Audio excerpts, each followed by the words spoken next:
اللہ اکبر اللہ اکبر اللہ اکبر اللہ اکبر اشہد ان لا الہ الا اللہ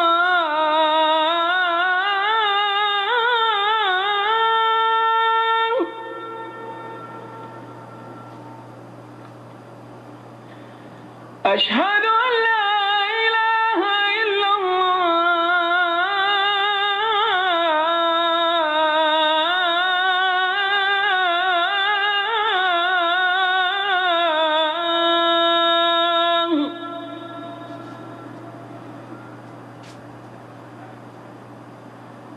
اشہد ان محمد رسول اللہ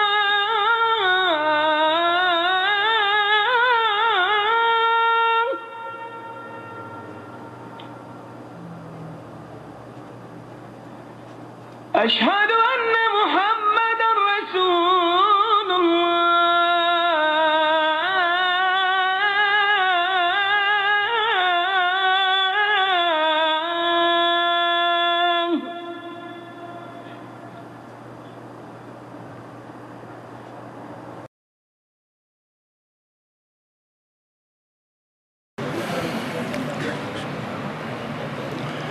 إن الحمد لله نحمده ونستعينه ونستغفره ونعوذ بالله من شرور أنفسنا ومن سيئات أعمالنا من يهده الله فلا مضل له ومن يضلل فلا هادي له وأشهد أن لا إله إلا الله وحده لا شريك له وأشهد أن محمدا عبده ورسوله أما بعد فإن خير الحديث كتاب الله وخير الهدي هدي محمد صلى الله عليه وسلم وشر الأمور محدثاتها وكل محدثة بدعة وكل بدعة ضلالة وكل ضلالة في النار رب اشرح لي صدري ويسر لي أمري واحلل عقدة من لساني يفقهوا قولي رب أعوذ بك من همزات الشياطين وأعوذ بك رب أن يحضرون اعوذ باللہ السمیع العلیم من الشیطان الرجیم یا ایہا الذین آمنوا استعینوا بالصبر والصلاة ان اللہ مع الصابرین۔ قرآن کریم میں اللہ رب العزت نے مصائب و مشکلات کا علاج، پریشانیوں کا حل، اور جب کبھی سخت یا برا وقت آ جائے تو اس وقت سے آسانی کے ساتھ نکل جانے کا طریقہ کیا ہے، اللہ رب العزت نے متعدد مقامات پر اس کا تذکرہ فرمایا ہے۔ اور اسی سلسلہ میں سورۃ البقرہ کی یہ آیت 153 جو میں نے آپ کے سامنے پڑھی ہے، اس میں اہل ایمان سے مخاطب ہو کر اللہ نے فرمایا ہے یا ایھا الذین آمنوا استعینوا بالصبر والصلاة، اے ایمان والو مصائب، مشکلات اور پریشانیوں سے نکلنے کے لیے صبر اور نماز سے مدد حاصل کرو۔ صبر کے ساتھ اور نماز کی ادائیگی کے ساتھ، اور نماز کا یہ مقام کہ یہ پریشانیوں کو حل کرنے کے لیے، مشکلات کو دور کرنے کے لیے، اور انسانی زندگی میں جتنے بھی مختلف قسم کے حالات آتے ہیں جن سے آدمی تنگ ہو جاتا ہے، ان سب حالات سے بآسانی پار ہونے کے لیے اللہ رب العزت نے ہمیں یہ علاج بتایا ہے۔ اور نبی اکرم صلی اللہ علیہ وسلم کی بھی عادت مبارکہ تھی، آپ کی سنت تھی کہ جب کبھی کوئی مشکل پیش آتی آپ فوراً نماز کی ادائیگی کی طرف توجہ فرماتے۔ اذا حزبہ امر فزع الی الصلاۃ، نبی صلی اللہ علیہ وسلم کو جب بھی کوئی اہم کام پیش آتا، جب بھی کوئی ایسی بات نظر آتی کہ شاید یہ پریشانی کا سبب بنے، نبی صلی اللہ علیہ وسلم فوراً نماز کی ادائیگی شروع فرما دیتے۔ ابھی آج رات کی بات ہے، چاند کو گرہن لگا تھا، سورج کو گرہن لگتا ہے۔ چاند کو گرہن لگے یا سورج کو، نبی اکرم صلی اللہ علیہ وسلم کیا کیا کرتے تھے؟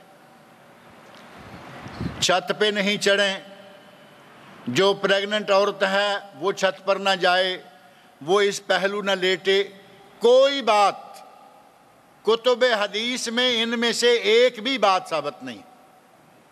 ہمارے یہاں خرافات کا پلندہ کٹھا کر دیا گیا کہ اگر کوئی حاملہ عورت چھت پر چلی گئی اور گرہن لگا ہوا تو کیا ہوگا؟ بچے کو گرہن لگ جائے گا۔ نعوذ باللہ، بچے بیچارے کا کیا قصور ہے جو ابھی اپنی ماں کے پیٹ میں ہے؟ یہ ساری خرافات ہیں۔ نبی صلی اللہ علیہ وسلم کیا کیا کرتے تھے کہ گرہن لگتا تو نماز باجماعت صلاۃ الکسوف اور صلاۃ الخسوف، یہ دو نمازیں ہیں جو نبی اکرم صلی اللہ علیہ وسلم پڑھا کرتے تھے۔ اور یہ کیوں کہ سورج کو یا چاند کو گرہن کا لگ جانا کوئی معمولی بات نہیں۔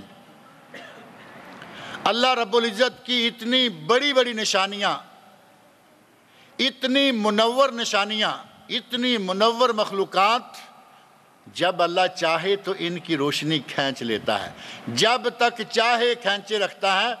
جب یہ حالت سامنے آتی تو نبی اکرم صلی اللہ علیہ وسلم فوراً صحابہ کو ساتھ لے کر مسجد میں باجماعت نماز ادا فرمایا کرتے، اور طویل رکعتیں، ایک رکوع کیا، سمع اللہ لمن حمدہ، پھر قرات شروع فرما دی، پھر رکوع کیا، پھر قرات، پھر رکوع کیا، پھر قرات، 3 5 5، 2 رکوع ایک رکعت میں۔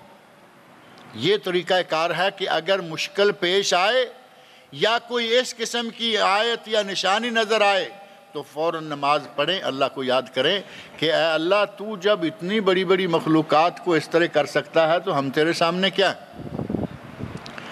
اور نماز صرف ایسے حالات کے لیے نہیں، زندگی میں کوئی پریشانی آئے، زندگی میں کوئی مصیبت آئے، زندگی میں پورے ماحول پر اگر کوئی وبا چھا جائے، نمازیں ادا کریں۔ ہنگامی حالات میں نمازیں ادا کرنے کے ساتھ ساتھ ہی نبی اکرم صلی اللہ علیہ وسلم دعائے قنوت بھی پڑھا کرتے تھے، جس کو قنوت نازلہ کہا جاتا ہے۔ یہ سارے اللہ کی طرف رجوع کرنے کے طریقے ہیں کہ جب بھی کوئی پریشانی آئے فوراً اللہ کی طرف رجوع کر لو اور اسی سے پریشانی کا حل، اس مشکل سے نجات اللہ سے طلب کرو، اللہ نجات عطا فرمائے گا۔ یہ نماز صرف پریشانیوں کے زائل کرنے کا حل یا نسخہ ہی نہیں، بلکہ یہ نماز متقین کی نشانی ہے۔ قرآن کریم کا بالکل آغاز سورہ فاتحہ کے بعد قرآن کریم کی سب سے لمبی اور سب سے پہلی سورۃ البقرہ آغاز ہوتا ہے الف لام میم ذالک الکتاب لا ریب فیہ ھدی للمتقین، اور آگے متقین کی جو صفتیں بیان فرمائیں، الذین یقیمون الصلاۃ، وہ لوگ جو نماز قائم کرتے ہیں، متقی وہ ہیں۔ اگر نماز ہے تو متقی ہے، نماز نہیں تو متقی نہیں۔ اور 18واں سپارہ بالکل آغاز سورۃ المومنون، اللہ رب العزت نے سورۃ المومنون کے شروع میں بسم اللہ کے بعد کیا فرمایا؟ قد افلح المومنون الذین هم فی صلاتہم خاشعون۔ وہ مومن فلاح پا گئے، وہ مومن ہدایت پا گئے، وہ مومن کامیابی پا گئے جو کہ نمازیں خشوع اور خضوع کے ساتھ ادا کرتے ہیں۔ اور کیا یہ نماز ہمارے لیے ہی ہے؟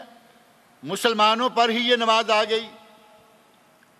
مسلمانوں کو ہی 24 گھنٹے میں 5 نمازیں پڑھنا فرض کیا گیا؟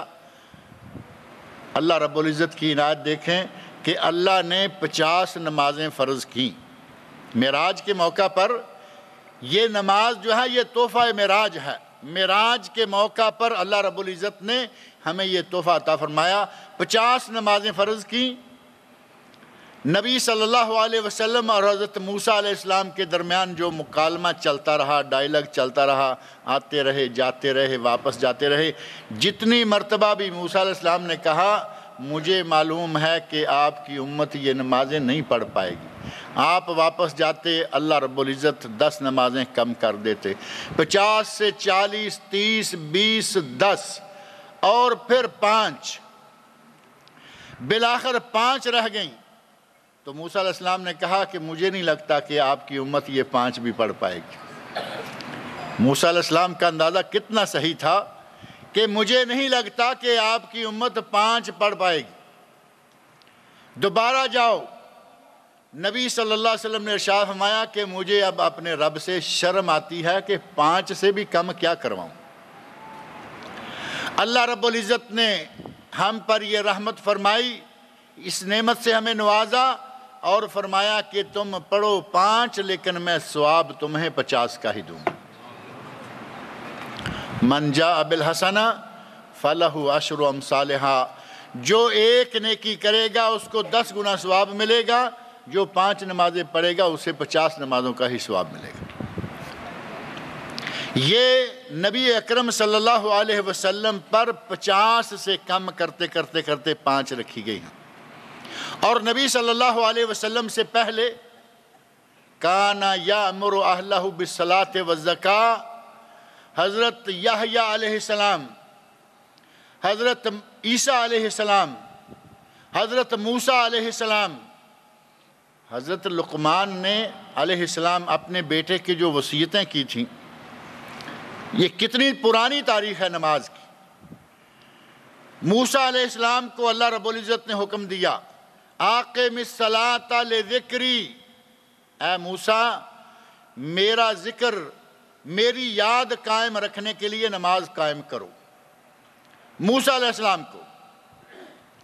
حضرت یحییٰ علیہ السلام کے بارے میں فرمایا کان یأمر اہلہ بالصلاۃ والزکاۃ، وہ اپنے گھر والوں کو نماز پڑھنے اور زکوٰۃ دینے کا حکم دیا کرتے تھے۔ یحییٰ علیہ السلام حضرت زکریا علیہ السلام کے بیٹے، اور حضرت عیسیٰ علیہ السلام نے فرمایا کہ مجھے اللہ نے یہ حکم دیا ہے کہ میں نماز پڑھا کروں ما دمت حیا، جب تک کہ میں زندہ ہوں میں نمازیں ادا کیا کروں۔ گویا کہ پہلے انبیاء حتیٰ کہ جد الانبیاء حضرت ابراہیم خلیل نے کیا دعا مانگی ہے، وہ دعا جو ہم نمازوں کے آخر میں عموماً مانگتے ہیں، وہ دعا جس کے سوا ہمیں کچھ یاد ہی نہیں دعاؤں میں سے، جیسے ہی التحیات للہ والصلوات والطیبات مکمل کیا، اللہم صلی علی محمد وعلی آل محمد مکمل کیا، تو آگے ہمیں کون سی دعا یاد آتی ہے؟ رب اجعلنی مقیم الصلاۃ ومن ذریتی ربنا وتقبل دعا ربنا اغفر لی ولوالدی وللمؤمنین یوم یقوم الحساب۔ یہی دعا یاد کرتے ہیں، یہی آتی ہے، یہی دعا کرتے ہیں، بہت ہی اچھی دعا ہے، اس میں کوئی شک نہیں۔ لیکن یہ دعا کس نے مانگی؟ حضرت ابراہیم خلیل علیہ السلام نے۔ سورہ ابراہیم میں یہ دعا ہے۔ حضرت ابراہیم خلیل نے فرمایا رب اجعلنی مقیم الصلاۃ ومن ذریتی، اے اللہ مجھے اور میری ذریت کو، میری اولاد کو، میرے خاندان کے لوگوں کو نماز پڑھنے والا بنا دے۔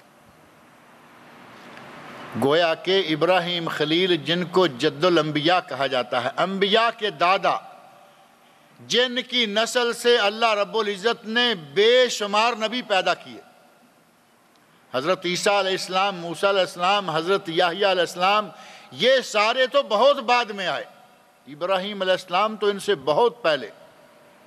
کہاں ابراہیم علیہ السلام، اسماعیل علیہ السلام، اسحاق علیہ السلام، یعقوب علیہ السلام، یوسف علیہ السلام، اس سے آگے چلتے چلتے یہ لائن آئی، حضرت ابراہیم علیہ السلام دعائیں مانگا کرتے تھے، رب اجعلنی مقیم الصلاۃ ومن ذریتی ربنا وتقبل دعا ربنا اغفر لی ولوالدی وللمؤمنین یوم یقوم الحساب، اے اللہ مجھے اور میری اولاد کو نماز پڑھنے والا بنا۔ انبیاء کرام دعائیں مانگتے رہے۔ نبی اکرم صلی اللہ علیہ وسلم مشکل آتی فوراً نماز کی طرف بھاگے چلے آتے. اذا حزبہ امر فزع الی الصلاۃ، جیسے ہی کوئی معاملہ پیش آتا، اور یہ بھی نہیں کہ کوئی طوفان آ جائے، صرف کوئی بہت بڑی مصیبت آ جائے، چاند اور سورج کو گرہن لگتا، آپ فوراً لوگوں کو اکٹھا کر کے نماز پڑھنے لگتے. اور اسی چاند اور سورج کی گرہن کے موقع پر جیسے ہمارے یہاں مختلف قسم کی باتیں معروف ہو گئیں کہ حاملہ عورت یہ نہ کرے، وہ نہ کرے، ایسے نہ ہو، ویسے نہ ہو، اسی طرح اس زمانہ میں ایک بات معروف ہوئی تھی. کہا لوگوں نے جس وقت گرہن لگا اسی دن نبی صلی اللہ علیہ وسلم کے صاحبزادے حضرت ابراہیم رضی اللہ عنہ فوت ہوئے تھے. لوگوں نے کہا کہ نبی کے بیٹے کی وفات پر گرہن لگ گیا، اللہ کی اس عظیم فلکی مخلوق کو بھی دکھ ہوا ہے. لوگوں نے یہ رنگ دے دیا کہ دکھ میں آ کر گرہن لگا ہے. تو نبی صلی اللہ علیہ وسلم نے لوگوں کو اکٹھے کیا، خطبہ دیا اور ارشاد فرمایا ان الشمس والقمر، صحیح بخاری مسلم میں، ان الشمس والقمر آیتان من آیات اللہ لا ينخسفان لموت احد ولا لحیاتہ. یہ کسی کی موت و حیات کے ساتھ کوئی تعلق نہیں رکھتے، کوئی مرے کوئی جیے، کوئی پیغمبر پیدا ہو کوئی پیغمبر فوت ہو، کسی پیغمبر کے گھر اولاد پیدا ہو یا اولاد فوت، ان کا ان معاملات سے کوئی تعلق نہیں. یہ اللہ کی نشانیوں میں سے نشانیاں ہیں. لیکن ساتھ ہی فرمایا کہ جب یہ ہو تو فوراً نماز کے لیے اکٹھے ہو جاؤ، مسجدوں میں آؤ اور نمازیں پڑھو. ہمارے گناہوں کو دھونے کا اللہ نے یہ ذریعہ بنایا، نمازیں ہمارے گناہوں کو دھونے کے لیے. صحیح بخاری اور صحیح مسلم میں حدیث ہے، حضرت عبداللہ بن مسعود رضی اللہ عنہ فرماتے ہیں کہ ایک آدمی نبی صلی اللہ علیہ وسلم کی خدمت میں حاضر ہوا اور کہتا ہے یا رسول اللہ، میں اپنے باغ میں تھا، میں نے ایک عورت کو دیکھا اور میں نے اس کا بوسہ کر لیا. اب اسے پریشانی ہو گئی کہ میرا کیا بنے گا.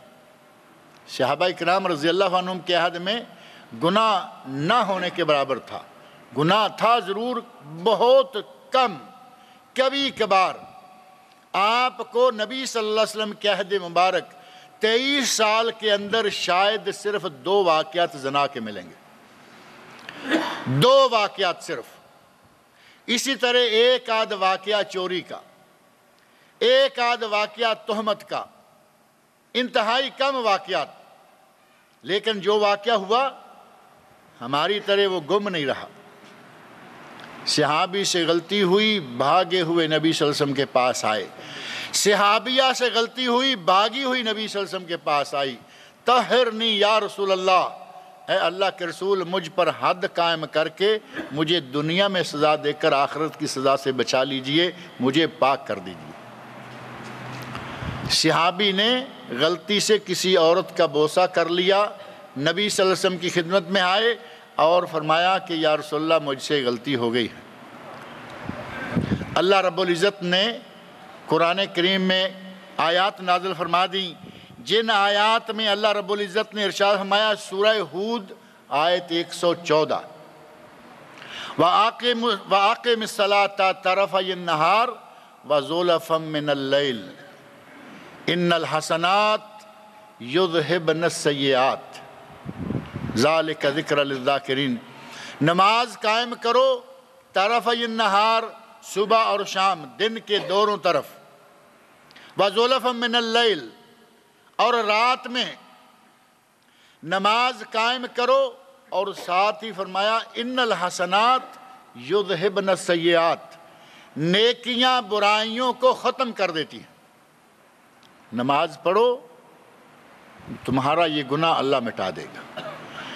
اب یہ صحابی بڑے خوش ہوئے کہ غلطی ہو گئی تھی، اللہ رب العزت نے اس کا علاج بتا دیا ہے کہ اگر گناہ ہو جائے تو نماز پڑھو، اللہ اس نماز کے ذریعے، ان اجر و ثواب کے ذریعے اللہ رب العزت اس گناہ کو مٹا دے گا. کہتے ہیں کہ یا رسول اللہ کیا یہ میرے لیے ہے؟ ہو سکتا تھا نا کہ مجھ سے غلطی ہوئی تو کیا یہ میرے ہی لیے ہے؟ نبی اکرم صلی اللہ علیہ وسلم فرمایا نہیں، تیرے لیے اور قیامت تک آنے والے تمام مسلمانوں کے لیے. جب جب وہ گناہ کریں گے توبہ طائب ہو کر بعد میں نیکی کریں گے، ان کی نیکیوں کے ذریعے برائیوں کو اللہ تعالیٰ مٹاتا رہے گا، ختم کرتا رہے گا۔ قیامت تک آنے والے مسلمانوں کو اللہ رب العزت نے بہترین نسخہ دے دیا۔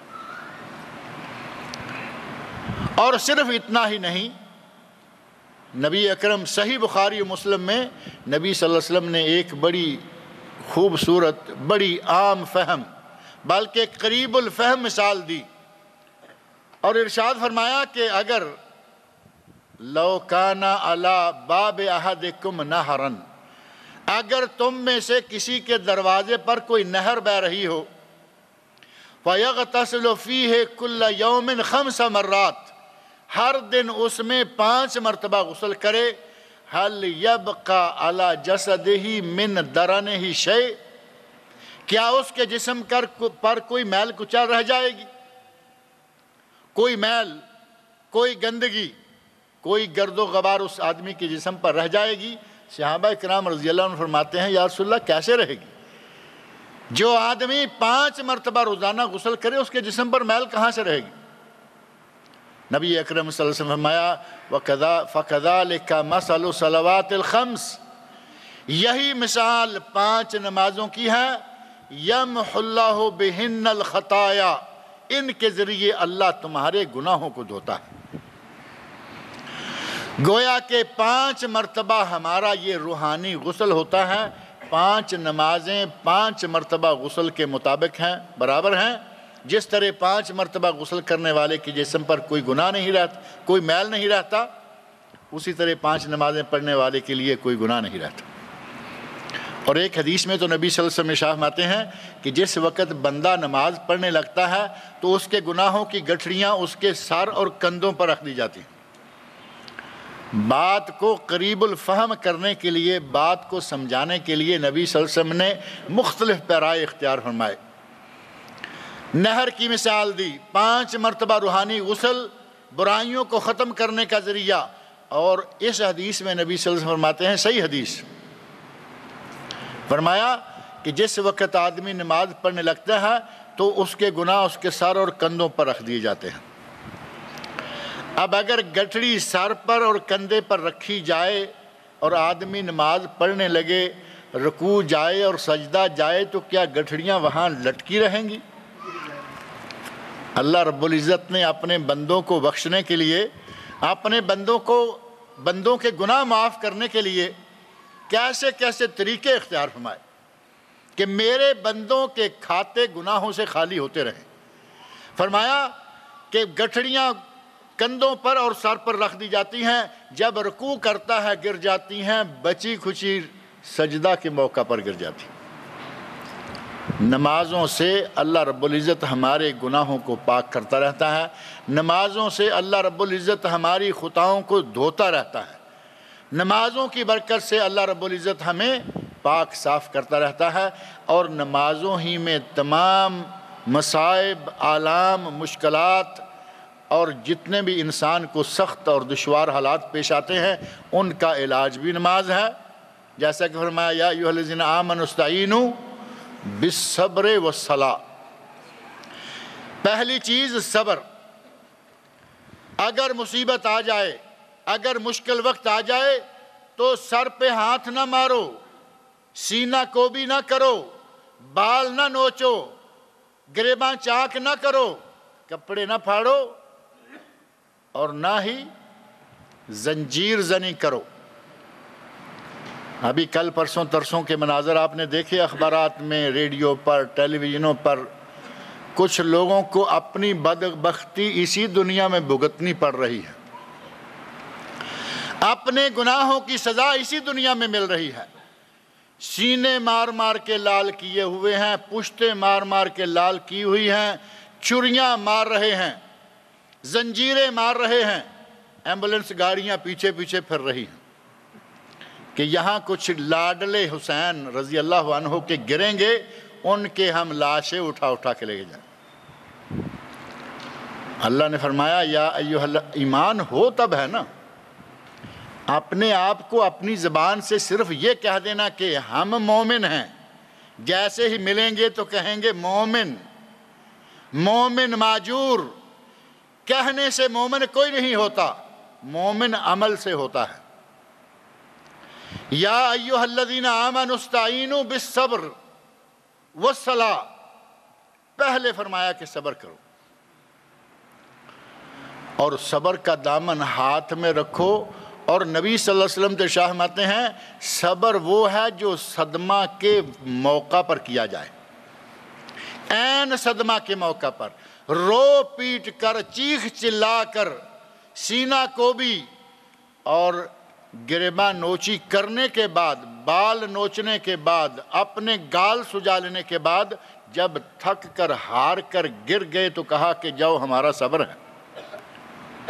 وہ چاہے یزیدیوں کو کہیں، چاہے سنیوں کو کہیں، چاہے اپنے محلے کی پڑوسن کو کوئی پڑوسن کہے کہ جاؤ اب میرا صبر۔ دو عورتیں آپس میں جگڑتے گالی گلوچ کرتے کراتے برابر کی چوٹ دونوں، اور جو تھک جاتی ہے وہ آخر میں کہتی ہے جاؤ میرا صبر ہے۔ اب یہ صبر ہے؟ اب تو بے صبری کی حد ہو گئی ہے کہ اب کوئی راستہ ہی اور نہیں بچا۔ یہ صبر مطلوب نہیں۔ الصبر عند الصدمۃ الاولی، خاتون قبر پر بیٹھی رو رہی ہیں، بچہ فوت ہو چکا ہے، نبی صلی اللہ علیہ وسلم پیچھے سے گزرنے لگے تو فرمایا کہ اماں صبر کرو۔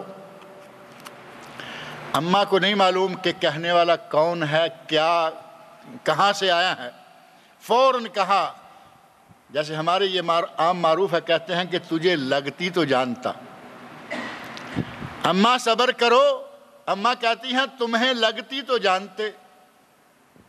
صحابی بھاگ کر گیا، اماں نبی صلی اللہ علیہ وسلم ہیں، یعنی ایسے ہی نہ بات نکال دو، گستاخی میں شمار نہ ہو جائے، تم تو اب جانتی نہیں ہو۔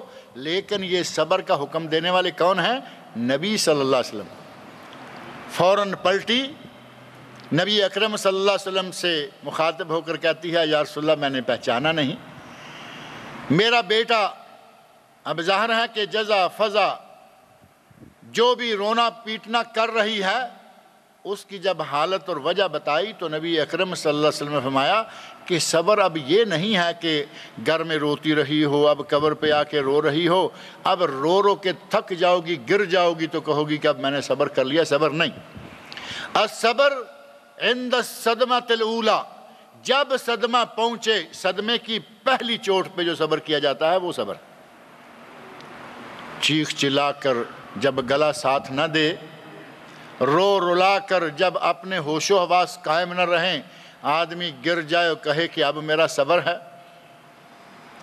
مصیبت آتے ہی آدمی اس مصیبت کو اللہ کی طرف سے امتحان سمجھے اور اس پر صبر کرے۔ سینہ کو بھی کسی قسم کا ماتم، کوئی نوحہ خوانی، یہ صبر کے خلاف ہے۔ اللہ رب العزت نے فرمایا اے ایمان والو، تم اپنی مصائب مشکلات کے خلاف مدد حاصل کرو، کس سے؟ صبر سے اور نماز سے۔ اگر صبر اور نماز کے ساتھ صبر حاصل کرو گے، صبر اور نماز کے ساتھ تعاون حاصل کرو گے تو اللہ تعاون دے گا۔ اور نماز کی اہمیت ایک طویل موضوع ہے۔ نماز اسلام کی ارکان خمسہ میں سے ایک رکن ہے۔ حدیث جبرائیل، جس میں حضرت جبرائیل علیہ السلام آتے ہیں، سوال کرتے ہیں ایمان کیا ہے، اسلام کیا ہے، احسان کیا ہے، قیامت کب آئے گی، قیامت کی نشانیاں کیا ہیں، 4-5 سوال بار بار کرتے گئے۔ اس میں نبی صلی اللہ علیہ وسلم نے اسلام کے جو ارکان گنے ان میں سے بھی ہے ان تقیم الصلاۃ، کہ تم نماز قائم کرو۔ شہادت توحید و رسالت کے بعد ان تقیم الصلاۃ، دوسرا رکن نماز قائم کرنا۔ اور دوسری حدیث بنی الاسلام علی خمس، اسلام کی عمارت 5 ستونوں پر قائم ہے۔ اس حدیث میں بھی نبی اکرم صلی اللہ علیہ وسلم نے فرمایا وَإِقَامِ الصَّلَاةِ، اللہ رسول پر ایمان کے بعد دوسرا رکن ہے اقام الصلاۃ وإیتاء الزکاۃ وصوم رمضان وحج البیت من استطاع الیہ سبیلا۔ 5 ارکان اسلام میں سے توحید و رسالت کے اقرار کے بعد سب سے پہلا اور سب سے اہم ترین رکن کون سا ہے؟ نماز۔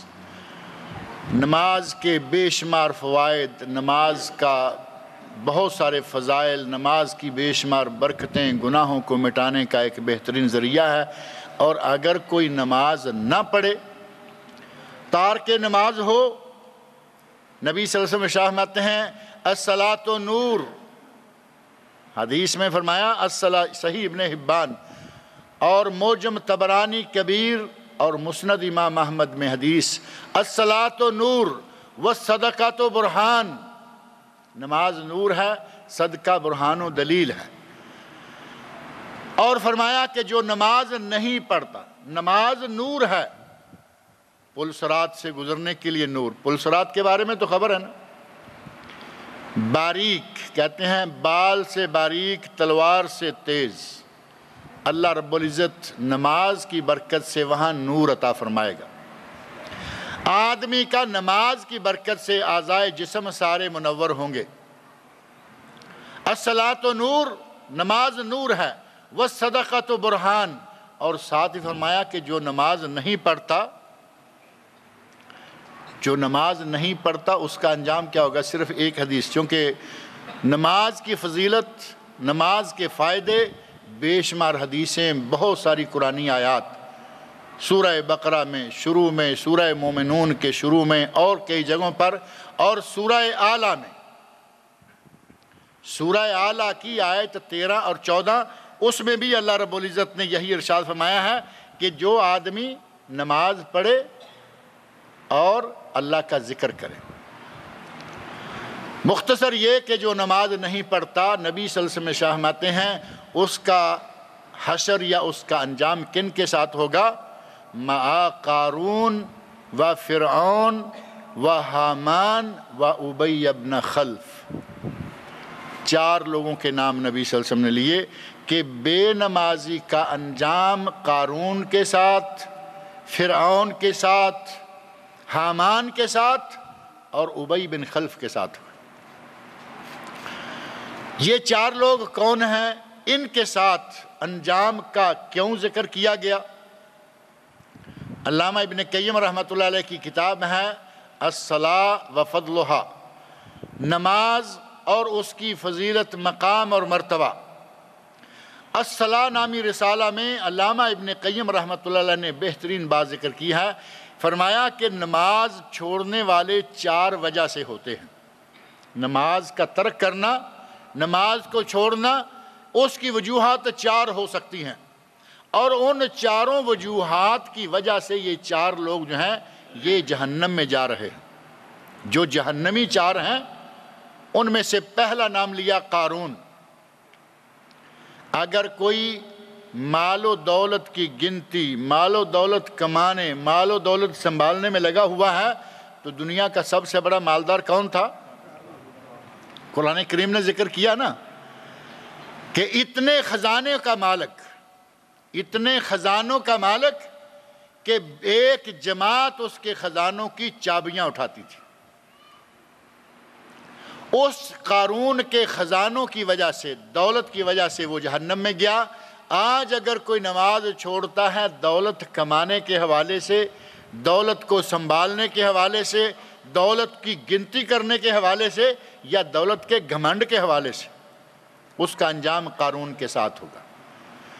قارون و فرعون، اور دوسرا آدمی فرعون ہے۔ فرعون کو جہنم کون سی چیز لے گئی؟ اس کی سرکشی اور حکومت، اس کی سرکشی اور حکومت۔ حاکم تھا، بنی اسرائیل کا حاکم، اور سرکش اتنا کہ کہتا ہے انا ربکم الاعلی، فحشر فنادا فقال انا ربکم الاعلی، لوگوں کو اکٹھے کیا، اور جب سب لوگ اکٹھے ہو گئے تو کہتا ہے کہ میں تمہارا اعلیٰ رب ہوں۔ سرکشی کی اتنی انتہا کہ اللہ کے مقابلے میں بھی نہیں کھڑا ہوا، بلکہ اپنے آپ کو اللہ سے بھی اوپر لے گیا۔ انا ربکم الاعلی، میں تمہارا رب ہوں کہتا تو کوئی بات اور ہوتی، کہتا ہے میں تمہارا اعلیٰ رب ہوں۔ حاکم تھا، بنی اسرائیل کا سربراہ تھا۔ آج اگر کسی کو حاکمیت، سربراہی آج کسی کو اگر حکومت کی وجہ سے نمازیں چھوڑنے پڑتی ہیں یا حکومت کی وجہ سے نمازیں چھوڑتا ہے کہ میرا دفتر ہے، میرا یہ ہے، میرا وہ ہے، تو اس کا انجام قیامت کے دن فرعون کے ساتھ ہوگا۔ تیسرا نام لیا حامان کا، فرعون کا وزیر یا وزیر اعظم۔ فرعون جو ہے یہ بادشاہ تھا، پریزیڈنٹ تھا، اور پرائم منسٹر کون تھا اس کا؟ حامان۔ حامان وزیر، اگر کوئی اپنے منصب، اگر کوئی اپنے بڑے اعلیٰ عہدہ، اگر کوئی اپنی وزارت کی وجہ سے نمازیں چھوڑتا ہے تو اس کا انجام حامان کے ساتھ ہوگا۔ اور چوتھا نام ہے ابی بن خلف۔ ابی بن خلف کا کیا کام تھا؟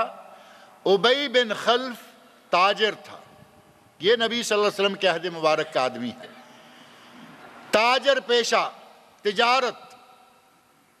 اگر کسی کی تجارت، کسی کا کاروبار اس کے لیے نماز کے ترک کرنے کا باعث بنتا ہے تو اس کا انجام ابی بن خلف کے ساتھ ہو۔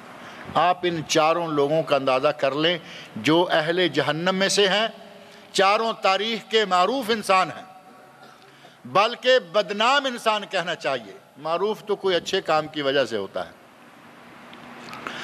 تاریخ کی بدنام شخصیات، قارون، فرعون، حامان، ابی بن خلف، فرمایا کہ بے نماز کا انجام ان چاروں کے ساتھ ہوگا۔ جو جس کیٹیگری کا ہوگا اس کا انجام اسی کے ساتھ ہو جائے گا۔ 4 گروہ بے نمازوں کے، 4 گروہ، اور چاروں کا ایک ایک سردار۔ اللہ رب العزت ہمیں ان کی جماعتوں میں شرکت سے دنیا آخرت میں بچائے۔ اللہ رب العزت ہمیں پکے سچے نمازی بنائے۔ اللہ رب العزت ہمیں نبیوں، شہداء، صالحین، اہل ایمان کا ساتھ عطا فرمائے۔ اللہ تعالیٰ مجھے اور آپ سب لوگوں کو نیک عمل کی توفیق عطا فرمائے۔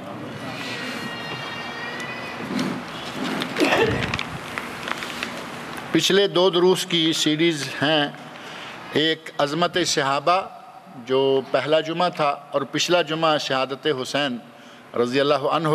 ان دونوں کی سیریز جو ہیں یہ باہر موجود ہیں، جن کو چاہیے وہ لیتے جائیں۔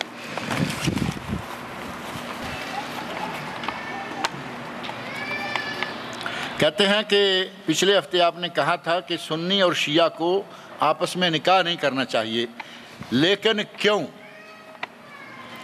کیا شیعہ مسلمان نہیں ہیں؟ تفصیل سے بتائیے۔ تفصیل کا یہ موقع نہیں ہے، اگر تفصیل چاہیے تو شیخ الاسلام ابن تیمیہ رحمۃ اللہ علیہ کی کتاب ہے منہاج سنہ، 4 جلدوں میں ہے۔ تفصیل تو پھر وہاں ملے گی نا، 4 جلدوں میں کتاب ہے، ایک جلد میں اس کا خلاصہ بھی چھپ چکا ہے۔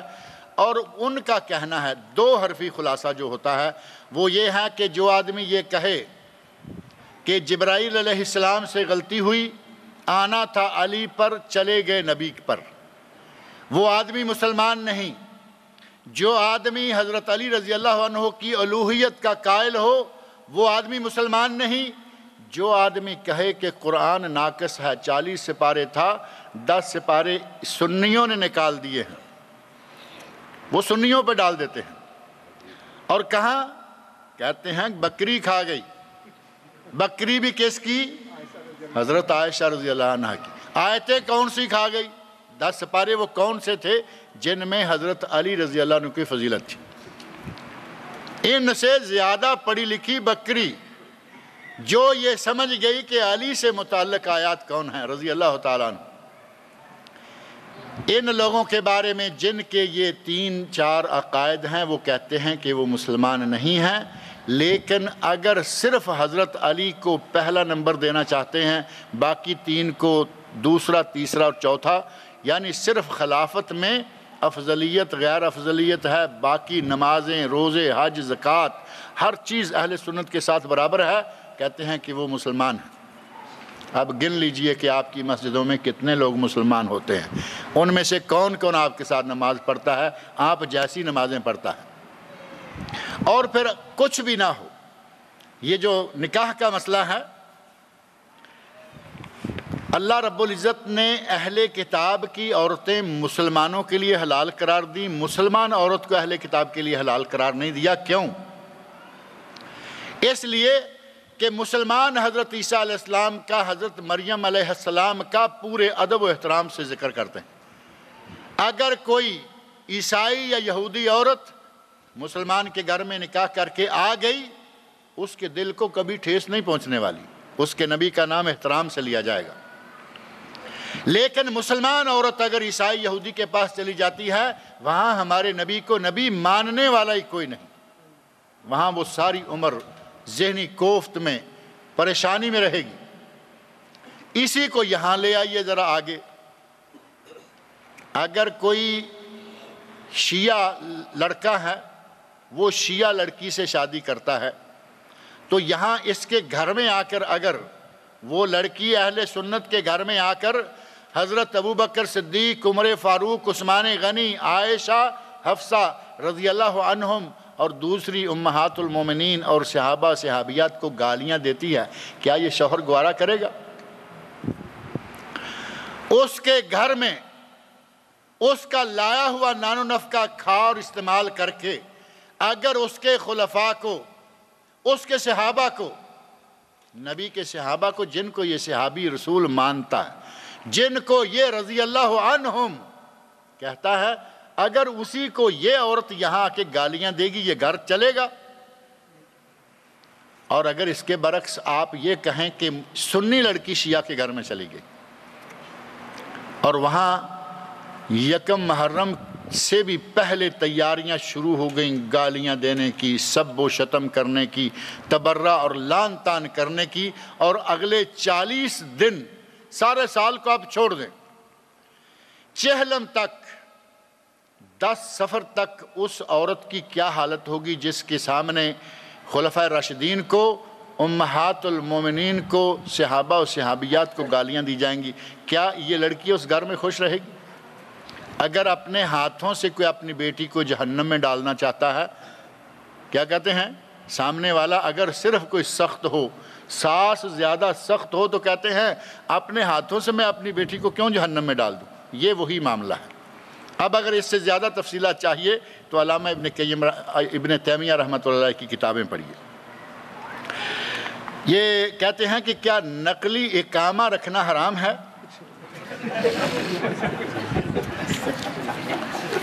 بھائی مجھے کوئی جوازات والا آپ نے سمجھ لیا ہے، میں تو آپ کی طرح عام آدمی ہوں، جوازات والوں سے یہ باتیں پوچھئے۔ لیکن یہ کہ کوئی بھی کام جو گورنمنٹ کے کاغذات میں آپ جعل سازی کرتے ہیں، نقلی تو وہی ہوگا نا۔ گورنمنٹ نے جو اقامہ دیا، آپ نے اس کی بجائے اپنا اقامہ بنا لیا۔ ہمارے بعض شہروں میں بعض کمیونٹیز بطور خاص جدہ اور پھر اس کے بعد دیگر شہر ہیں، ذرا جو بڑے شہر ہیں جیسے ریاض ہے، جدہ ہے، وہاں اس طرح کی جعل سازیاں بڑی عام ہوتی ہیں، اور وہاں اقامے بنتے ہیں، وہاں پاسپورٹ بنتے ہیں، ہر آدمی نے اپنے اپنے گھر میں امیگریشن کھولا ہوا ہے۔ تو یہ حرام نہیں ہے تو اور کیا ہے؟ یہ سراسر غیر قانونی ہے۔ اور حکومت کون سی ہے؟ سعودی عرب اسلامی حکومت ہے یا نہیں؟ دنیا کی سب سے بہترین اسلامی حکومت سعودی عرب۔ دنیا بھر کے مسلمان ملکوں میں سے اگر شریعت اسلامیہ سب سے زیادہ کہیں ہے تو وہ سعودی عرب ہے۔ اگر اس حکومت کو بھی آپ دھوکہ دینے پہ ادھار کھائے بیٹھے ہیں تو پتہ نہیں کس کو آپ معاف کریں گے۔ اگر کوئی رمضان کے مہینے میں کھلے عام کھائے پیے تو اسلامی ملک میں اس کی سزا کیا ہوگی؟ حضرت عمر فاروق رضی اللہ عنہ نے ایسے آدمی کو درے لگوائے، کوڑے لگوائے، اور فرمایا، صحیح بخاری میں یہ واقعہ موجود ہے، وَيْلَكْ وَصِبْيَانُنَا سِيَامٌ، ارے بدبخت تم بے روزہ ہو، تیرے لیے تباہی و بربادی ہے، ہمارے تو بچے بھی روزہ رکھے ہوئے ہیں۔ وَيْلَكْ، ویل ہے تیرے لیے، وَصِبْيَانُنَا سِيَامٌ، ہمارے بچے جو ابھی 4-6 سال کی عمر کے ہیں وہ روزہ رکھے ہوئے ہیں، اور تو ہٹا کٹا ہے اور روزے سے نہیں ہے۔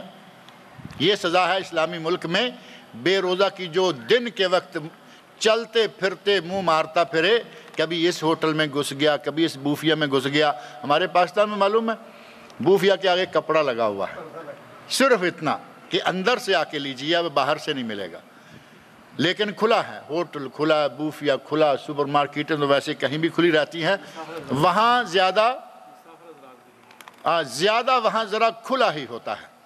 یہاں الحمدللہ آپ دیکھتے ہیں کہ رمضان المبارک میں مکمل احترام ہے، اندروں کے اندر گھروں کے اندر کوئی کیا کرتا ہے وہ گورنمنٹ کی ذمہ داریاں نہیں، کم از کم بازار میں گھومتے ہوئے آپ کو کوئی سگریٹ پیتا ہوا یا کھاتا پیتا نظر نہیں آئے گا۔ اگر شادی شدہ عورت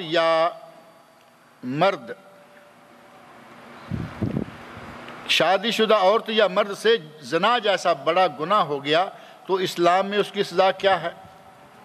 اگر شادی شدہ عورت یا مرد زنا کا ارتکاب کریں تو ان کی سزا رجم ہے، سٹوننگ ٹل ڈیتھ، یعنی پتھر مارتے رہنا جب تک وہ مر نہ جائے۔ لوگ اکٹھے ہو کے اس کو پتھر ماریں گے، جس کو رجم یا سنگسار کرنا کہتے ہیں۔ ایک ہے ہینگ، پھانسی، اور ایک ہے شوٹ، گولی، اور اس کی سزا سب سے زیادہ سخت ہے۔ گولی بھی ٹھک سے گئی، ایک ہی جھٹکے میں وہ بھی گیا، لیکن شادی شدہ یا بوڑھا زانی جو ہے اس کی سزا سب سے سخت ہے۔ کہیں اس کو تھوڑا زمین میں گاڑ کر یا کہیں باندھ کر پتھر مارنے شروع کریں، جب تک وہ مر نہ جائے پتھر مارتے رہیں گے۔ معلوم ہے کہ کیسا وقت گزرے گا یہ۔ سخت ترین سزا شادی شدہ زانی کی، اور شادی شدہ زانی مرد ہو یا عورت۔ لکھا ہوا ہے کہ بوری کے عقائد کیا ہیں۔ یہ بوری جیسے بوری ہوتی ہے نا، گونی، لکھنے میں بوری لکھا ہوا ہے۔ بوریوں کے تو عقائد نہیں ہوتے، نہ تھیلوں کے ہوتے ہیں، عقائد ہیں جن کے وہ ہیں بوہری۔ نہیں، میں وہی کہہ رہا ہوں نا کہ وہ ہیں بوہری یا بوہرا۔ جو فرقہ ہے وہ شیعہ ہی ہیں، شیعہ میں سے ایک ہیں۔ شیعہ میں 70 سے زیادہ شاخیں، شیعہ میں 70 سے زیادہ شاخیں ہیں۔ ان میں نصیری ہیں، ان میں بوہری ہیں، ان میں شیعہ عام ہیں، اثنا عشریہ ہیں، اسماعیلیہ ہیں، بابیہ ہیں، بہائیہ ہیں، بہت سارے شیعہ ہیں۔ اور بوہری کے عقائد اور شیعہ کے عقائد جو ہیں وہ ایک دوسرے سے ملتے جلتے ہیں، آپس میں تھوڑا تھوڑا کچھ فرق ہے کہیں نہ کہیں۔ اگر کوئی بوہری کی مسجد اتفاق سے چلا جائے تو حسن اتفاق سے اسے واپس نکل آنا چاہیے، سیدھی سی بات، اسے حسن اتفاق سے واپس آنا چاہیے۔ اس کی نماز ان کے ساتھ نہیں ہوگی، ان کی امامت میں نماز ادا کرنا جائز نہیں ہے۔ کہتے ہیں کہ کیا زانی مرد یا زانی عورت سے نکاح کرنا حرام ہے؟ اگر کسی سے ایک فعل ہو گیا تو ان سے کون نکاح کرے؟ اگر وہ توبہ کر لے تو کیا ان کے ساتھ نکاح کر سکتے ہیں یا نہیں؟ اگر کسی سے یہ گناہ ہو گیا تو ان دونوں سے کوئی ایک اچھا آدمی نکاح نہیں کر سکتا کیا؟ یا کیا وہ دونوں نکاح کر سکتے ہیں؟ اگر زنا ہو جائے، اللہ رب العزت سے وہ توبہ طائب کر لے، مرد ہے یا عورت ہے، توبہ طائب کر لے، توبہ نصوحہ صحیح معنوں میں توبہ کر لے تو اس کے ساتھ نکاح کیا جا سکتا ہے، وہ مرد ہو یا عورت ہو۔ حتیٰ کہ اگر توبہ طائب ہو کر علیحدگی رہ کر کچھ عرصے کے بعد زانی مرد اور عورت کو معلوم ہے کہ ہم نے اس مہینے میں زنا کیا ہے، استبراء رحم کے بعد اور توبہ طائب ہونے کے بعد وہ بھی نکاح کریں تو ان کا بھی ہو جائے گا، لیکن توبہ کے بغیر نکاح ان کا آپس میں نہیں ہوتا، کیونکہ یہ اللہ رسول کی طرف سے منع ہے۔ اگر کسی سے پہلے یعنی ماضی میں کوئی گناہ ہو گیا، بدکاری وغیرہ، اور اس نے اللہ تعالیٰ سے اپنے دل کی گہرائیوں کے ساتھ سچی توبہ کی ہے، اگر اب بھی وہ گناہ اس کو ذہن میں آتا ہے تو کیا کرے؟ اگر وہ گناہ کر چکا، توبہ طائب ہو چکا، صرف ذہن میں گناہ آتا ہے تو فوراً ذہن سے اس کو نکال دے۔ ذہن میں آ جائے، جھٹک دے، زیادہ سے زیادہ اعوذ باللہ اور لا حول ولا قوت الا باللہ پڑھے، کیونکہ شیطان وہ نقشہ اس کے سامنے لا رہا ہے، اس کو دوبارہ اکسا رہا ہے اسی گناہ میں لگانے کے لیے۔ لہٰذا اسے چاہیے کہ زیادہ سے زیادہ اعوذ باللہ من الشیطان الرجیم اور لا حول ولا قوت الا باللہ پڑھے، آخری صورتیں زیادہ پڑھے، معوذتین۔ اللہ رب العزت یقیناً اس کو محفوظ رکھے گا۔ اور اگر واقعی وہ توبہ کر چکا ہے تو اسے اس طرح کی علاج کر کے کبھی بھی اس گناہ کی طرف لوٹنا نہیں چاہیے۔ کن کن کو ہاتھ لگانے سے وضو نہیں ٹوٹتا؟ تفصیل سے بتائیے۔ اگر کوئی وضو کر کے اپنی بیوی کو ہاتھ لگائے یا بوسہ لے تو کیا وضو ٹوٹ جاتا ہے؟ اب کن کن کو تو آپ نے ایسے لکھا ہے کہ جیسے تھوک کے حساب سے ہاتھ لگاتے جانا۔ سیدھا لکھیے کہ وضو کے بعد بیوی کا بوسہ کرنے سے وضو ٹوٹتا ہے یا نہیں۔ کن کن کو؟ اپنے محرم رشتہ داروں کو ہاتھ لگانے سے وضو نہیں ٹوٹتا، ماں ہے، بہن ہے، بیٹی ہے، اور اسی طرح بیوی بھی ہے۔ بعض فقہا نے، بعض ائمہ نے کہا ہے کہ او لامستم النساء، قرآن کریم میں ہے کہ وضو کرو کن کن امور سے، غسل اور وضو کن کن امور سے، وہاں تذکرہ آتا ہے او لامستم النساء، یا تم نے عورتوں سے لمس کیا، چھوا۔ بعض لوگوں نے اس کا ہی معنی مراد لیا کہ چھونے سے وضو ٹوٹ جاتا ہے، بیوی کو چھو لیا، بوسہ کر لیا، وضو گیا، لیکن یہ تھوڑے ہیں۔ زیادہ تر فقہا، زیادہ تر ائمہ کا کہنا یہ ہے کہ اگر بیوی کو ہاتھ لگ جائے، بوسہ کر لے تو اس سے وضو نہیں ٹوٹتا، اور وہاں لمس سے مراد کنایہ ہے جماع سے، ہم بستری کرے تو غسل کرنا واجب ہوتا ہے۔ کیا دنیا میں کچھ ایسے لوگ بھی ہیں جن تک اللہ کا حکم نہیں پہنچا ہے؟ اب مجھے کیا معلوم ہے دنیا میں کون کون کو کہاں رہتا ہے، میں تو ظاہر ہے کہ اپنے عام حالات میں کہہ سکتا ہوں، لیکن قیامت سے پہلے کوئی انسان ایسا نہیں رہے گا جہاں تک اللہ کا حکم نہ پہنچے، یہ بات حدیث میں موجود ہے، لیکن اب تک کوئی ہے یا نہیں ہے میں نہیں جانتا۔ نبی اکرم صلی اللہ علیہ وسلم فرماتے ہیں کہ یہ اسلام جائے گا فی کل بیت مدرن و وبرن، ہر گھر میں وہ گارے مٹی کا بنا ہو یا بالوں کا ٹنٹ خیمہ ہے جنگل میں بیابان میں لگا ہو، یہ دین وہاں تک پہنچے گا، بعز عزیز و بذل ذلیل، ہر شکل میں یہ ہر جگہ پہنچے گا۔ قیامت کے دن کسی کو یہ حجت نہیں ملے گی کہ میں تو اسلام کو سنا ہی نہیں، پہنچا ہی نہیں، میں تو اسلام کو جانتا نہیں۔ اسلام انشاءاللہ ساری دنیا کے کونے کونے میں پہنچے گا، اور آپ کو معلوم ہے آج الحمدللہ ایسی پوزیشن آ گئی ہے کہ بس شاذ و نادر کوئی جنگلات، کوئی افریقی ممالک، کوئی دور کوئی ایسی جگہیں شاید رہ گئی ہوں، اس لیے ہم یقین سے نہیں کہہ سکتے کہ ہر کسی کو پہنچ گیا نہیں پہنچ گیا، لیکن انشاءاللہ پہنچ ضرور جائے گا۔ کیا یہ بات کسی صحیح حدیث سے ثابت ہے کہ قیامت کے روز ایک جماعت دعویٰ کرے گی کہ ان تک اللہ کا حکم نہیں پہنچا؟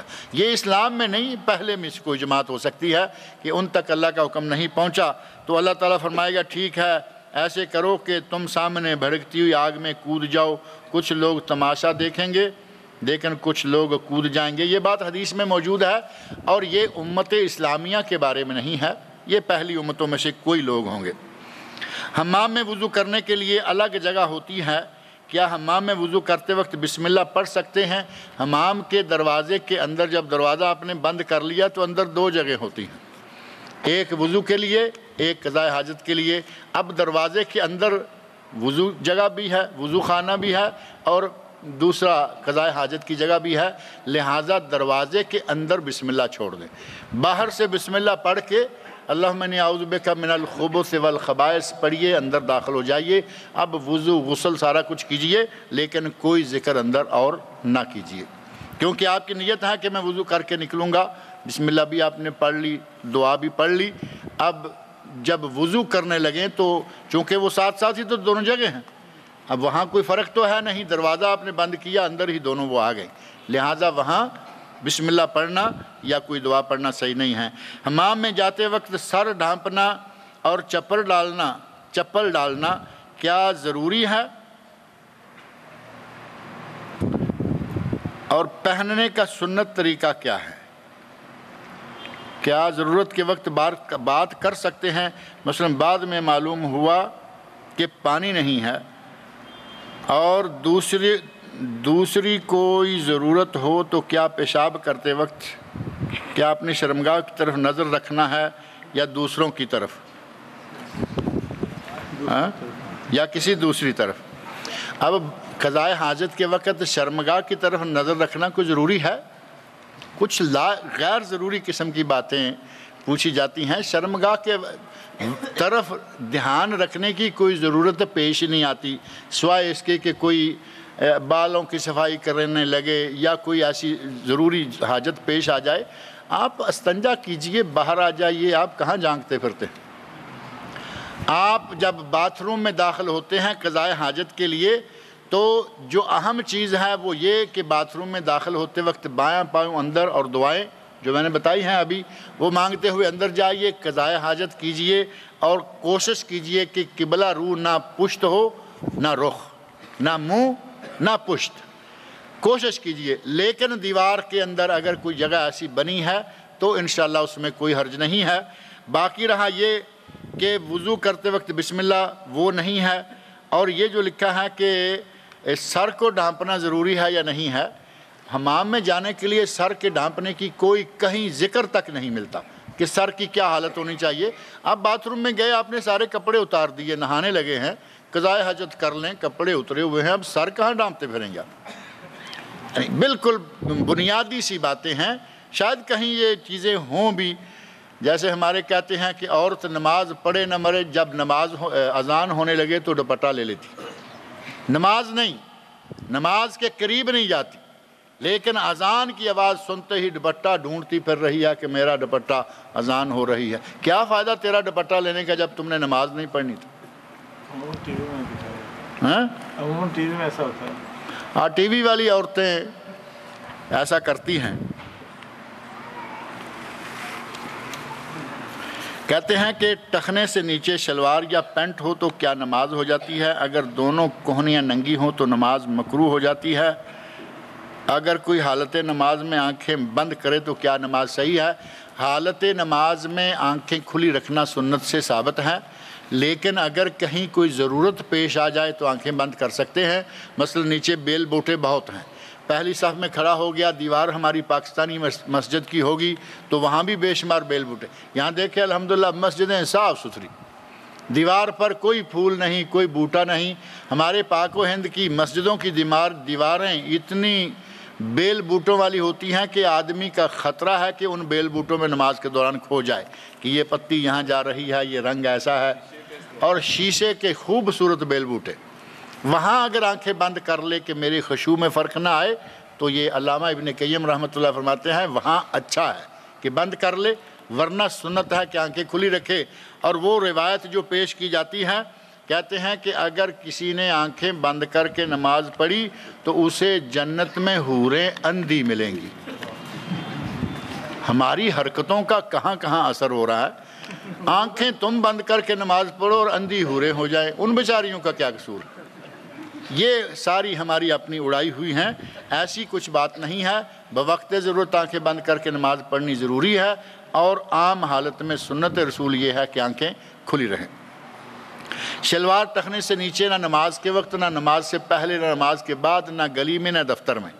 پینٹ ہو، پتلون ہو، دھوتی ہو، چادر ہو، یا شلوار ہو، پاجامہ ہو، کوئی بھی کپڑا وہ ٹخنوں سے نیچے نہیں جانا چاہیے، کیونکہ نبی صلی اللہ علیہ وسلم نے فرمایا ہے ما اسفل من الکعبین فہو فی النار، جو ٹخنوں سے نیچے گیا وہ جہنم میں گیا۔ اور کوہنیاں ننگی رہیں تو نماز ہو جاتی ہے، کیونکہ کندھوں کا ڈھانپنا ضروری ہے، کندھوں کا ڈھانپنا ضروری ہے، کوہنیوں کا ڈھانپنا ثابت نہیں۔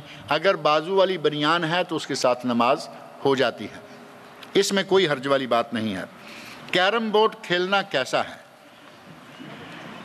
جائز ہے یا ناجائز ہے؟ اور لوڈو کھیلنا کیسا ہے؟ یا کرکٹ کھیلنا کیسا ہے؟ یہ ہمارے بھائی ساری کھیلیں لے کے آ گئے ہیں۔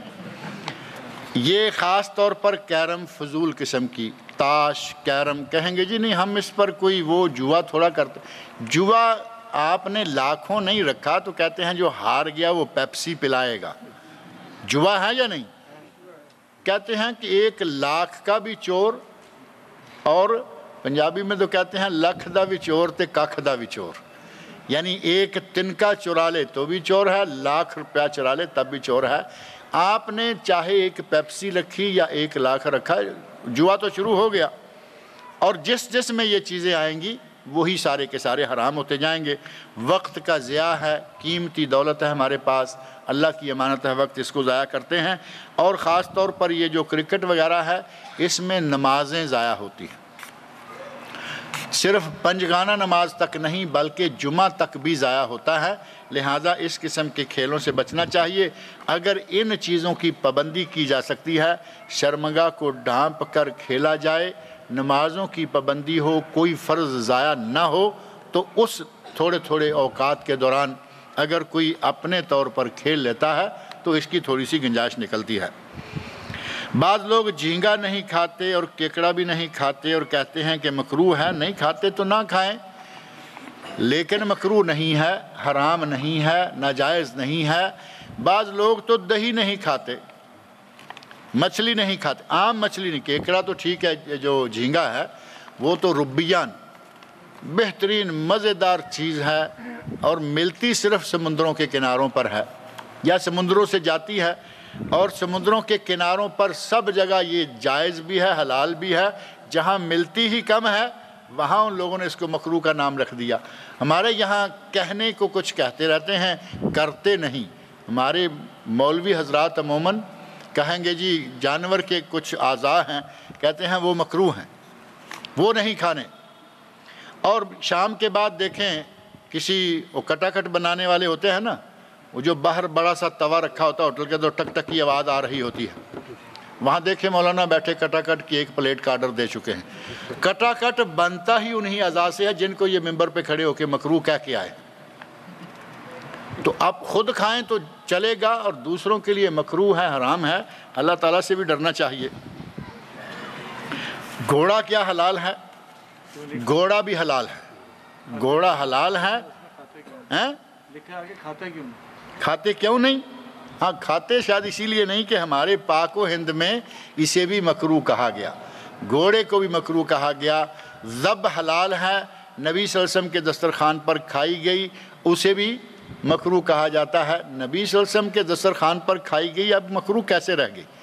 گھوڑا صحابہ کرام رضی اللہ عنہم کے درمیان ذبح کیا گیا، کھایا گیا، اسے بھی مکروہ قرار دے دیا۔ اور دلیل کیا دیتے ہیں جی یہ اللہ نے زینت والے جانوروں میں سے استعمال کیا۔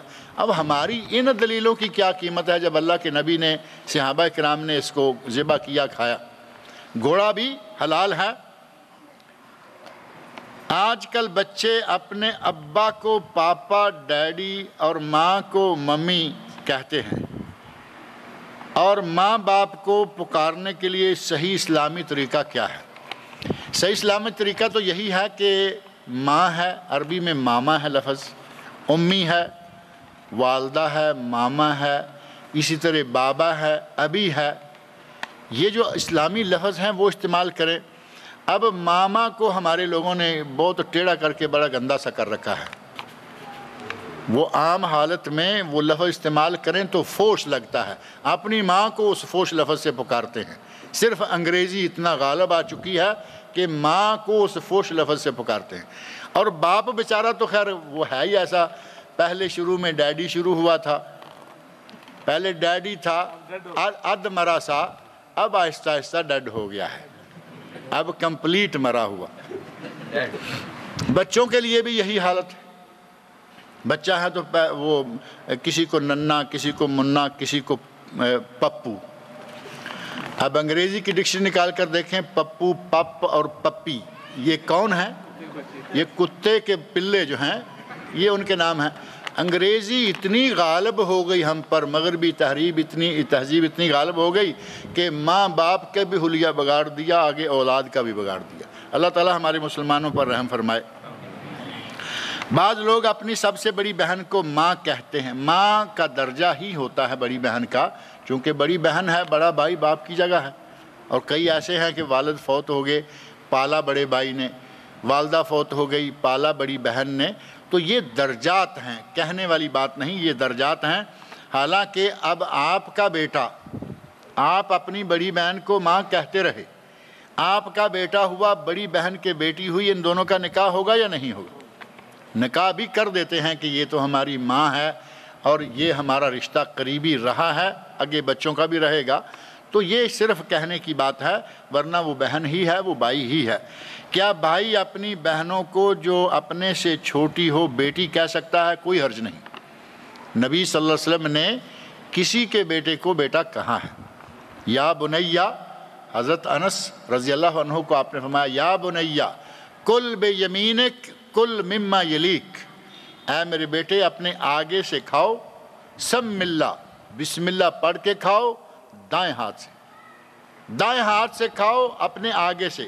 یہ پلیٹ ہے نا، تو دیکھا کہ وہاں بوٹی اچھی ہے تو وہ اٹھا لی، نہیں، اپنے آگے سے کھائیے، جو آ چکا ہے ٹھیک ہے، اور دائیں ہاتھ سے کھائیے۔ یہ نہیں ہو کہ دائیں ہاتھ میں سینڈوچ ہے، بائیں ہاتھ میں پیپسی ہے، یہ بھی پی رہا ہے وہ بھی پی، یہ دونوں دائیں سے بائیں سے، یہ اسلام میں ثابت نہیں ہے۔ کیا اپنی جوان بیٹی کا بوسہ کر سکتا ہے اچھی اور پاک نیت کے ساتھ؟ اس طرح بڑا بھائی اپنی چھوٹی بہن کا بوسہ لے سکتا ہے۔ بہن کا، بیٹی کا، ماں کا، باپ کا بوسہ کسی کا سر پہ ہوتا ہے، کسی کا گال پہ ہوتا ہے، اس میں کوئی حرج نہیں ہے۔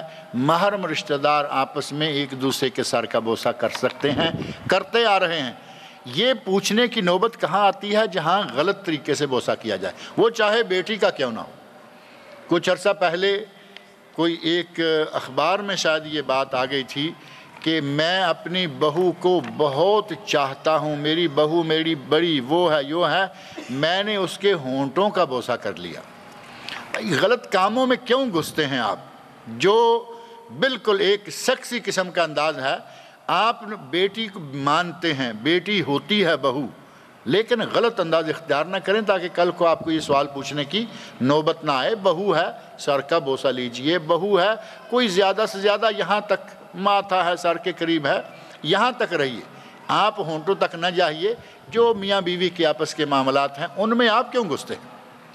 محرم رشتہ داروں کو اگر اپنی حد بندی کر کے رکھیں، کہیں شک کی نوبت ہی نہیں آتی۔ کسی چھوٹی بچی کو ہاتھ لگنے سے کیا وضو ٹوٹ جاتا ہے؟ یہ جیسے چھوٹی کا ہے ویسے ہی معاملہ بڑی کا ہے، اور چھوٹی، بالکل چھوٹی بچی کا تو میرا خیال ہے جو مانتے ہیں ٹوٹتا ہے وہ بھی نہیں مانتے۔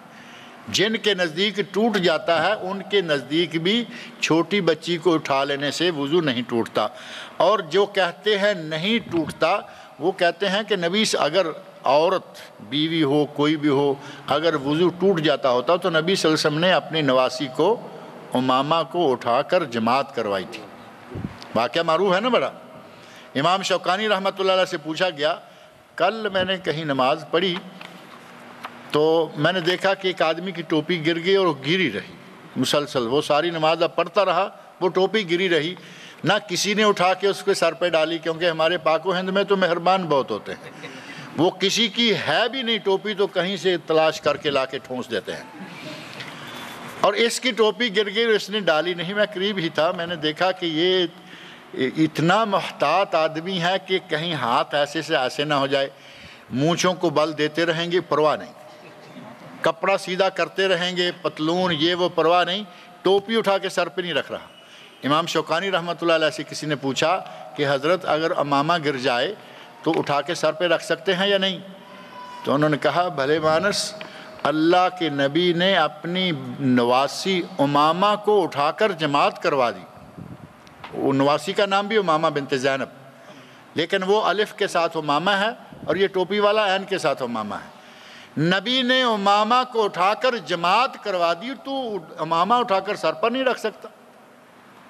تو بچی کو اگر ہاتھ لگنے سے وضو ٹوٹ جاتا ہوتا تو یہ کیا ہوتا؟ عورت کو بچی کو ہاتھ لگنے سے وضو نہیں ٹوٹتا۔ اگر کوئی آدمی کسی بری نیت سے ایسا کرنے جا رہا ہے تو وہ بات ایک الگ ہے۔ کیا حرم شریف میں عورت کو ہاتھ لگ جائے تو وضو نہیں ٹوٹتا؟ بات تو پھر وہی ہوگی کہ اگر آپ نے جان بوجھ کے لگایا ہے تو حرم میں تو اور بھی بڑا گناہ ہوگا، اور اگر ایسے ہی چلتے ہوئے، جیسے آپ نے دیکھا کہ خاص طور پر رمضان میں اور جس وقت طواف افاضہ کا وقت ہوتا ہے اس وقت، اور 13 تاریخ کو طواف وداع، 12 تاریخ کو خاص طور پر جس دن اکثر لوگ نکل جاتے ہیں، ان 2-4 دنوں میں طواف میں آپ کہیں کہ میرا کہیں ہاتھ جسم نہیں لگے گا تو میں سمجھتا ہوں کہ ناممکن سی بات ہے۔ لیکن اگر دل میں شیطان کا ڈیرا نہیں ہے تو انشاءاللہ کوئی حرج نہیں، اور اگر کوئی بری نیت سے جائے گا تو ظاہر ہے کہ وہ باہر بھی گناہ ہے اور اندر بھی گناہ ہے۔ اگر کوئی شادی نہ کرے تو گناہگار ہوگا، سنا ہے کہ امام نووی اور امام بخاری نے شادی نہیں کی تھی، یہ کہاں تک صحیح ہے؟ شادی کرنا چاہیے، شادی سنت ہے، اگر کسی کو کسی کے حالات اجازت نہیں دیتے، کوئی سبب ہے تو بات الگ ہے، لیکن نبی صلی اللہ علیہ وسلم نے توجہ دلائی ہے، یا معاشر الشباب من استطاع منکم الباء فلیتزوج، اے نوجوانوں تم میں سے اگر کسی کو استطاعت ہے، با قوت ہے، جسمانی بھی اور مالی بھی، دونوں طرح سے اگر کسی میں استطاعت ہے تو وہ شادی کر لے، یہ آنکھوں میں شرم پیدا کرنے کا ذریعہ بنتی، اغض للبصر و احسن للفرج، اور شرمگاہ کی حفاظت کرتی، آنکھوں کی اور شرمگاہ کی دونوں کی شادی حفاظت کرتی ہے۔ نبی صلی اللہ علیہ وسلم نے تو فرمایا ہے یا معاشر الشباب، اے نوجوانوں، اور اگر کوئی ذرا تھوڑا بڑا ہو کے رنڈوا ہو جاتا ہے تو وہ کیا کرے؟ عقد ثانی کرنا چاہیے یا نہیں؟ اگر کوئی 40 سال کا، 50 سال کا، 60 سال کا، اب ہمارے کہیں گے کہ 60 سال کا آدمی بوڑھا کہاں ہوتا ہے؟ شادی کرنی چاہیے نوجوانوں کو خاص طور پر، اور اگر کوئی بال بچے والا ہے، کسی کی بیوی فوت ہو جاتی ہے، اگر کسی کو ضرورت ہے تو وہ کسی بھی عمر کے حصے میں شادی کر سکتا ہے۔ اور یہ پلندہ بھی بڑا ہے، انشاءاللہ کچھ اگلے مرتبہ کریں گے کیونکہ ٹائم ہو گیا ہے۔ اب میں نے کہا کہ کوئی بھی کسی کی ضرورت اگر ہے اور کوئی نہیں کر پاتا تو اس کی اپنی ضرورت کا حساب ہے، شادی کرنی چاہیے۔ اللہ تعالیٰ مجھے اور آپ سب لوگوں کو نیک عمل کی توفیق عطا فرمائے۔ یہ کچھ سوالات رہ گئے ہیں، انشاءاللہ ان میں سے